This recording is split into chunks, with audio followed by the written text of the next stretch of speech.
No one tells you this, but sometimes the universe doesn't reward loyalty. Sometimes it ends it, abruptly, without permission. And the person you thought you couldn't live without is suddenly being pulled out of your life like a splinter from flesh. And before that happens, before the final break, the universe always leaves clues. Not one, not two, but three unmistakable signs that a narcissist's expiration date in your life is approaching. The first sign, emotional exhaustion, is not ordinary tiredness, and it is not weakness. It is your nervous system signaling that it has been in a prolonged state of survival. In narcissistic dynamics, you are almost never allowed to simply exist. You are constantly monitoring tone, timing, mood shifts, and unspoken expectations. You replay conversations in your head, wondering what you said wrong, what you should have said differently, and how to avoid the next emotional landmine.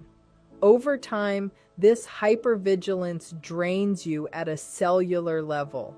You may notice that even neutral interactions with them feel heavy, like a weight on your chest, and the idea of engaging feels exhausting before it even begins. This exhaustion often shows up as a loss of motivation, brain fog, emotional numbness, or a deep need to withdraw. You may start canceling plans, sleeping more, or craving silence. This is not laziness. It is your body trying to create distance when your mind has been trained to stay attached. Narcissistic relationships demand constant output with very little emotional return.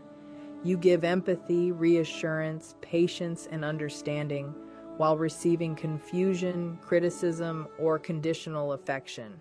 Eventually, the imbalance becomes unsustainable. What makes this sign so important is that it bypasses denial. You can rationalize behavior, you can excuse words, but you cannot argue with a body that no longer has the energy to perform. Emotional exhaustion strips away your ability to keep pretending everything is fine.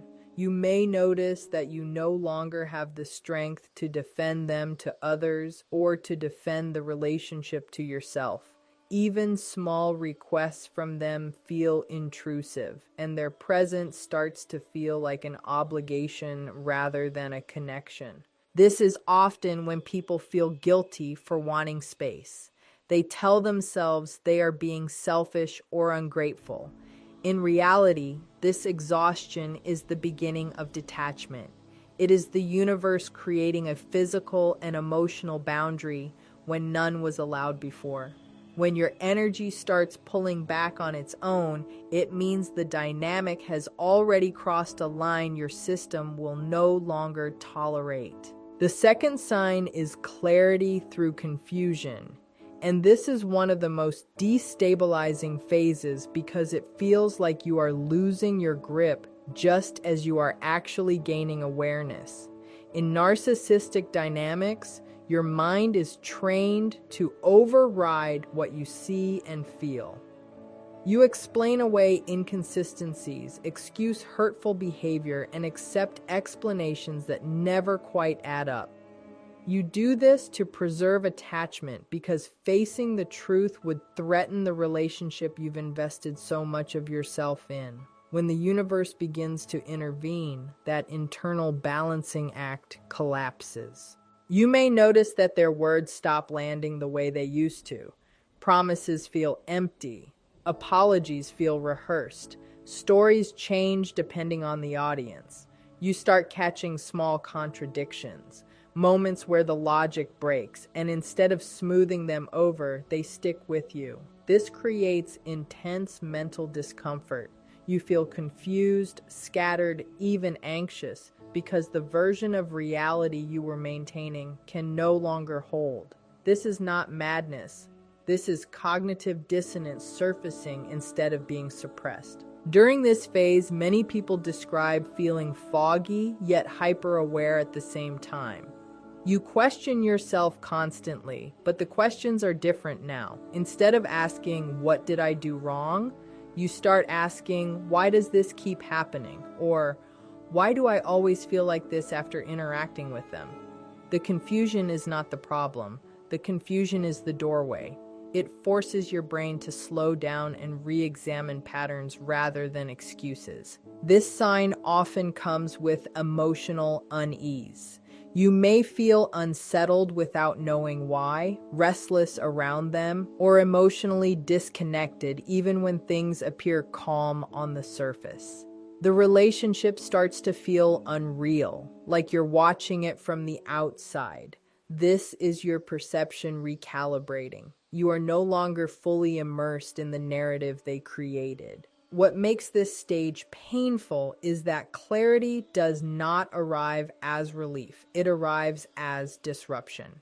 The universe removes the blindfold before it removes the person. You are made aware before you are set free. And once you start seeing the gaps between what is said and what is done, your mind cannot unsee them, even when part of you wishes it could return to the comfort of not knowing. The third sign is escalation, and this is often the most confusing because it happens at the exact moment you are starting to pull away. When a narcissistic person senses a loss of control, even subconsciously, their behavior intensifies. This is not coincidence. Narcissistic dynamics are built on dominance, attention, and emotional access. When your energy begins to withdraw, the system they relied on to feel powerful is threatened, and the response is to apply pressure. You may notice sudden spikes in criticism, sarcasm, or emotional coldness. Things you were once forgiven for are now used against you. Old mistakes are brought up, boundaries are mocked, and your reactions are scrutinized. In some cases, the escalation looks like the opposite. Excessive affection, dramatic apologies, promises of change, or sudden vulnerability meant to pull you back in. Both forms serve the same purpose, to regain emotional control and reset the old pattern. What makes this sign so destabilizing is that it often triggers self-doubt. You may think the relationship is falling apart because you are changing, because you are being difficult, or because you asked for too much. In reality, the escalation is a response to your growing autonomy. You are no longer as reactive, as eager to please, or as easily manipulated. The narcissistic system detects this shift before you fully understand it yourself. During this phase, the environment often becomes chaotic. Arguments escalate faster. Calm conversations feel impossible. You may feel like you are constantly being pushed into emotional reactions you no longer recognize as your own. This is intentional. Emotional chaos keeps you dysregulated and easier to control. When it stops working, the intensity increases. This is also when the mask slips most clearly. The entitlement, the lack of empathy, the need to win rather than understand becomes harder to ignore. You may feel shocked by how far they are willing to go to avoid accountability or loss of control. The escalation is not a sign that the relationship can be fixed. It is evidence that the dynamic is unsustainable. When the universe is preparing to remove someone from your life, it often allows you to see the full extent of what you were enduring. The escalation exposes the truth without filters. It shows you who they are when influence fades and when your compliance is no longer guaranteed. The fourth sign is that your intuition becomes louder and more persistent, even if you spent a long time ignoring it. In narcissistic dynamics, intuition is often the first thing to be silenced. You are taught, subtly or directly, not to trust your reactions, not to trust your memory, not to trust your emotional responses. Over time, you learn to outsource your inner knowing to the other person. You check their mood before checking your own. You look to their reactions to decide what is real. This disconnect from intuition is not accidental. It is necessary for manipulation to continue. When the universe begins to prepare for removal, that inner voice starts pushing back. It does not arrive as confidence. It arrives as discomfort, a tight feeling in your chest, a sense of dread before interactions, a quiet but persistent feeling that something is off even when nothing obvious is happening. You may not be able to articulate it clearly, and that can make it easy to dismiss, but it keeps returning, stronger each time you ignore it. You may notice that your body reacts before your mind does. Your stomach drops when they call.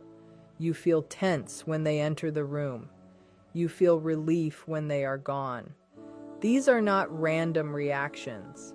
They are your nervous system processing information your conscious mind was trained to override. Intuition is not dramatic. It is repetitive. It shows up in patterns, not single moments. This stage is unsettling because intuition often contradicts the story you have been telling yourself.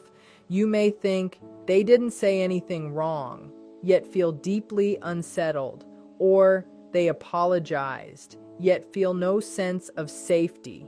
This gap between logic and inner knowing creates internal conflict. But unlike earlier stages, you no longer automatically side against yourself. You start listening, even if it scares you. As intuition grows louder, your tolerance for dysfunction shrinks. Things you once endured now feel unacceptable. You question dynamics instead of explaining them away. You may feel a pull toward solitude, reflection, or information that helps you make sense of what you're experiencing. This is not you becoming negative or suspicious. This is self-trust reactivating. The universe does not remove a narcissist from your life until you are capable of sensing danger without needing proof.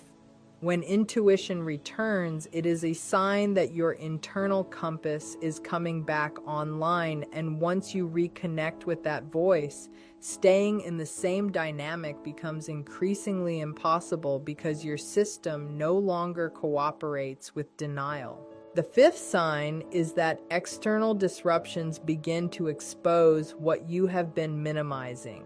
These disruptions can look ordinary on the surface, but their timing and impact are anything but. A conversation you accidentally overhear, a comment from a stranger, a pattern pointed out by a friend, or even a piece of content that mirrors your experience too closely to ignore. These moments land differently because they bypass your usual defenses. They don't feel like attacks. They feel like mirrors. In narcissistic dynamics, isolation is often subtle. You may not be cut off from others completely, but your perception is shaped in a way that makes outside input feel irrelevant or threatening. You are conditioned to believe that no one else understands the relationship like you do. When the universe steps in, it brings in external perspectives that disrupt that closed loop.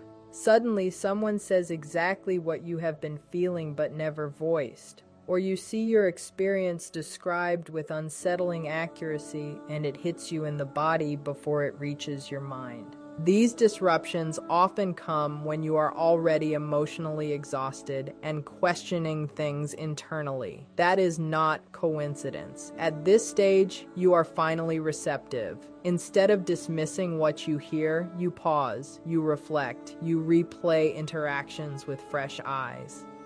What once felt normal now feels inappropriate. What once felt confusing now feels intentional.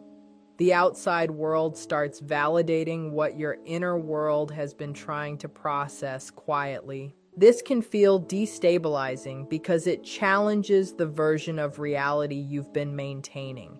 You may feel defensive at first, even angry, because accepting the truth means accepting how much you endured. There may be grief, embarrassment, or shame for not seeing it sooner. These reactions are normal and they are part of the awakening process, not signs that the insight is wrong. As these disruptions continue, denial becomes harder to sustain. You may notice that you stop protecting the narcissist's image when talking to others. You share more honestly. You listen instead of explaining. You start trusting collective reality over the isolated bubble you were living in. This is the universe widening your perspective so you can no longer be contained within a narrative that only benefited one person. Once external reality aligns with your internal experience, the spell begins to break. You realize that what you were dealing with has a name, a pattern, and an impact that extends beyond you. And when truth is reinforced from both inside and outside, the dynamic loses its power because isolation can no longer survive in the presence of shared understanding. The sixth sign is that their approval starts to lose its emotional grip on you, and this shift can feel both unsettling and liberating at the same time. For a long time, their reactions likely carried enormous weight. Praise felt like relief. Disapproval felt crushing. Your mood rose and fell based on how they treated you in any given moment. This is how narcissistic conditioning works. Your sense of worth becomes externally regulated. When the universe begins preparing for removal, that system starts to fail. You may notice that their criticism no longer cuts as deeply as it once did. It still hurts, but it doesn't define you. Their silent treatment feels more irritating than devastating. Their approval feels hollow instead of rewarding. You may even catch yourself thinking, why do I care what they think? And that thought surprises you because for so long, caring felt automatic and uncontrollable. This is not emotional coldness. This is emotional independence beginning to form. At this stage, the relationship often feels strangely empty. The drama that once kept you emotionally hooked loses its intensity. The highs don't feel as high. The lows don't feel as catastrophic. This is deeply threatening to narcissistic dynamics because they rely on emotional volatility to maintain control. When your emotional responses flatten, the bond weakens. You are no longer being reinforced through fear or relief. This sign can trigger guilt and confusion. You may worry that you are becoming detached, selfish, or uncaring. In reality, you are becoming regulated. Your nervous system is no longer seeking their validation as a survival need. You start grounding internally rather than reaching outward for permission to feel okay. This often coincides with a growing sense of self that exists independently of the relationship. You may reconnect with interests, values, or desires that had been pushed aside. As their approval loses power, so do their threats, manipulation, and emotional tactics. They may escalate to regain control, but internally, something has shifted. You are no longer negotiating your reality through their reactions. You begin to see that their approval was never stable, never truly earned, and never actually about you. This is a critical turning point because narcissistic relationships cannot survive without emotional dependency. Once you stop organizing your self-worth around their responses, the dynamic starts collapsing from the inside. The universe does not remove someone from your life until you are no longer psychologically dependent on their validation and when their opinion no longer feels like a verdict on your value. Staying connected to them stops making emotional sense. The seventh sign is that you begin grieving the relationship while you are still in it. This grief is quiet and confusing because nothing has officially ended, yet something feels deeply over. You may notice moments of sadness that don't seem tied to any specific event. A heaviness settles in when you imagine the future with them, not because you fear losing them, but because you sense that nothing will ever truly change. This is anticipatory grief, and it signals that your psyche has already started letting go. In narcissistic dynamics, hope is often the glue that keeps you attached. Hope that they will understand. Hope that this time will be different. Hope that your effort will finally be enough. When the universe prepares to remove someone from your life, that hope begins to dissolve, not dramatically, but gradually. You stop fantasizing about a repaired future. You stop mentally rehearsing conversations that might finally make them see you. Instead, you feel a dull acceptance settling in. This is not resignation, it is realism. This grief can be mistaken for depression or emotional numbness. In truth, it is the mourning of an illusion. You are grieving the version of the relationship you believed in, not the one you were actually living. That is why the sadness feels strange and hard to explain. You may still care about them, yet feel emotionally detached. You may still be present physically, yet feel internally distant. This split is painful, but it is also protective. During this phase, you may find yourself pulling back emotionally without consciously deciding to. You share less, you expect less, you invest less energy into fixing or managing the dynamic, not out of spite, but because something inside you understands that the emotional return is gone. Your system is conserving energy for what comes next. What makes this sign so powerful is that grief creates closure before departure. By the time the relationship actually ends, whether by choice or circumstance, much of the emotional processing has already happened. The shock is reduced because your psyche has been preparing you quietly. The universe often allows you to grieve before it asks you to leave.